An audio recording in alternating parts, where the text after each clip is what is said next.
la que va fer de mare, és a dir, ella festejava, després va casar i vivia en una altra casa, però al final va tenir que vindre a viure a ma casa, que en companyia amb nosaltres, per cuidar-nos a tots, perquè allí estava... Jo tenia 12 o 13 anys, la meva germaneta en tenia 9, a partir d'ahir de 12 o 13 anys, 3 anys, tots els demés. Disculpe, van anar a viure amb vostès casa? Casar, sí, sí. El seu home? Ella va viure a casa. Els meus pares, ahir ja els meus germans més majors ja van tenir en aquella època també la situació econòmica era molt ruïn. El meu germà Antoni se'n va anar a França d'emigrant, la meva germana Rosa també va anar a França d'emigrant, el major era llaurador, jornaler, perquè les terres no en teníem ja ni una, ni tenien terres, havien perdut els cavalls, havien perdut els carros, ho havien perdut tot, no tenien... I les vaques, perquè vam plegar la tenda fins a una vaqueria, tot va desaparèixer. Estos germans que diu que se'n van anar a França, com es pren aquesta decisió? Com s'anuncia en casa? Sí, pues la cosa està que econòmicament la situació estava gravíssima, treball no n'hi havia, perquè sí, a Benillopa no n'hi havia feina, la gent, recorde que l'única finca que estava rebassant-se, que en aquell moment es deia això, rebassar la muntanya per fer una finca, era en Marxuquera, la de Juan Olaso. Disculpe, rebassant la muntanya què vol dir? Rebassant la muntanya és d'una muntanya fer bancals. És una paraula que hem dit sempre de Benillopa, rebassar la muntanya. Entonces era, per exemple, una zona muntanyosa, es pica la pedra, es lleva la pedra, s'aplana, se fa un marge i el bancal es queda pla.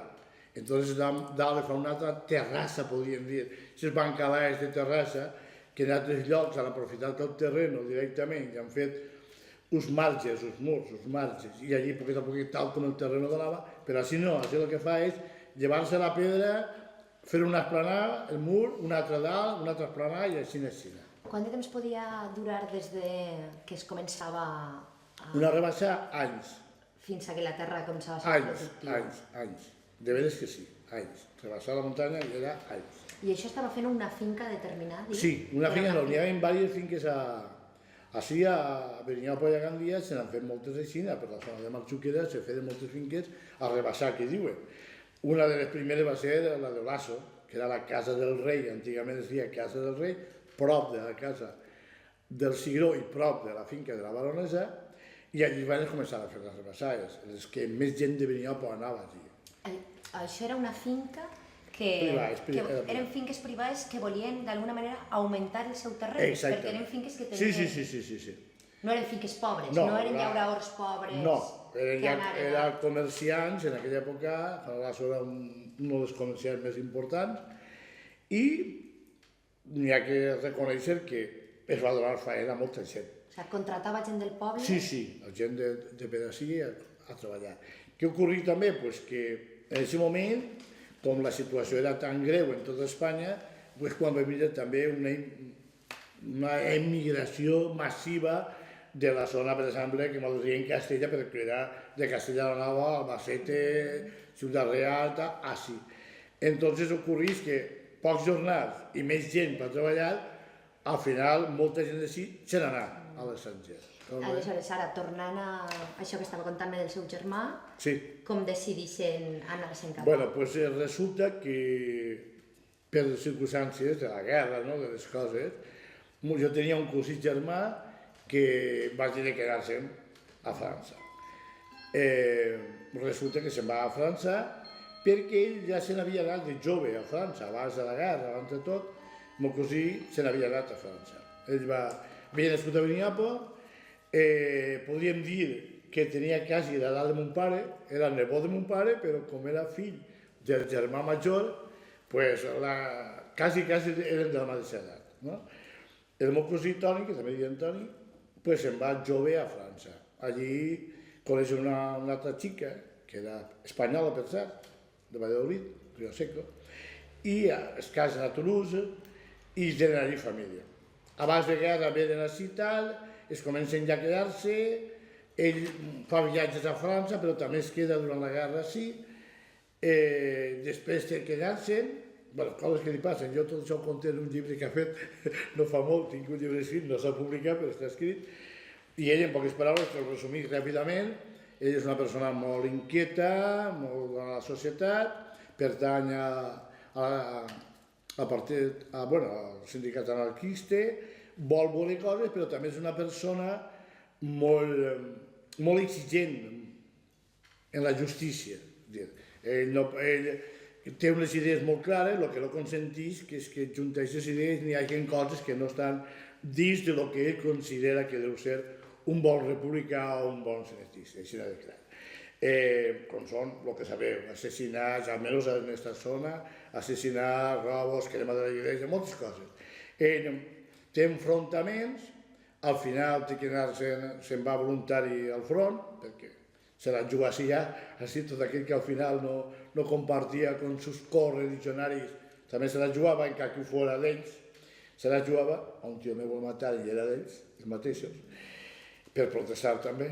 Entonces resulta que, bueno, també tinc que dir que després de la guerra també mataron un altre tio, és que dels dos bandos n'hi ha, uns i altres, hi ha que dir de joder clar. No només uns, els dos, que ningú dels dos és sants, ni uns ni altres. Tot aquest home, el meu cosí se'n va al front.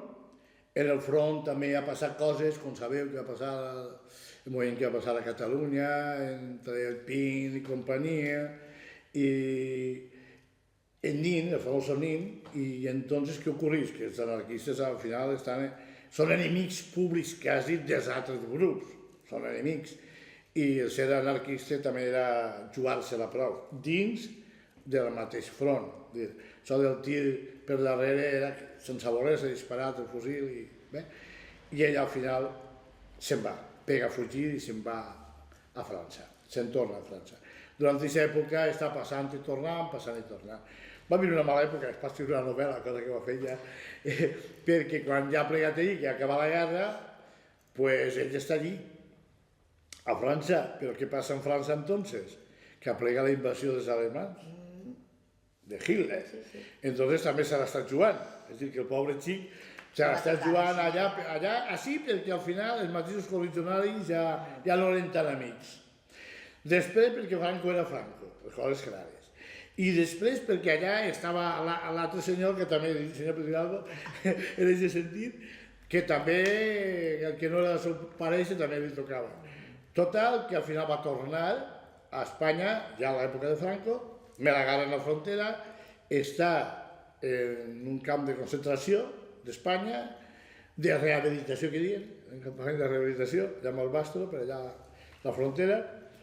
Després la família ja en contactes comencen a parlar i com l'home no tenia delits de sang, ninguna, el trauen. El trauen, ve així, però així l'ambient que n'hi havia per ell no era una satisfacció viure en la postguerra en Espanya. I entonces ell quan pot se'n torna a anar, paga la frontera, crida la família i passen un dia a la frontera, passen a França, per cert era el dia de Nadal, és que tot això ho compte, no?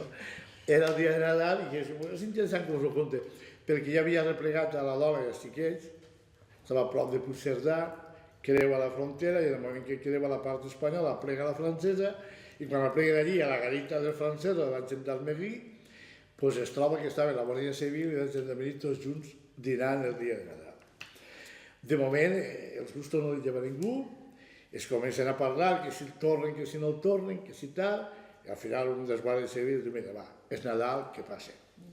I se'n va anar. Com el meu cosí ja vivia a França, al cap d'un temps es va fer francès, ell i la família, els meus germans ja van on treballava ell, on estava ell, ja treballen allí, ja tenen un lloc on anar a França, per això se'n van. I els seus germans són temporers o s'instal·len allí? S'instal·len allí durant prou anys, però al final tornaran a Espanya tots. Quan diu prou anys? Prou anys, sí, per exemple, 10, 12, 15 i 20 anys. Els meus nebots, la majoria d'ells, els meus germans, de la meva germana i del meu germà, són nascuts a França.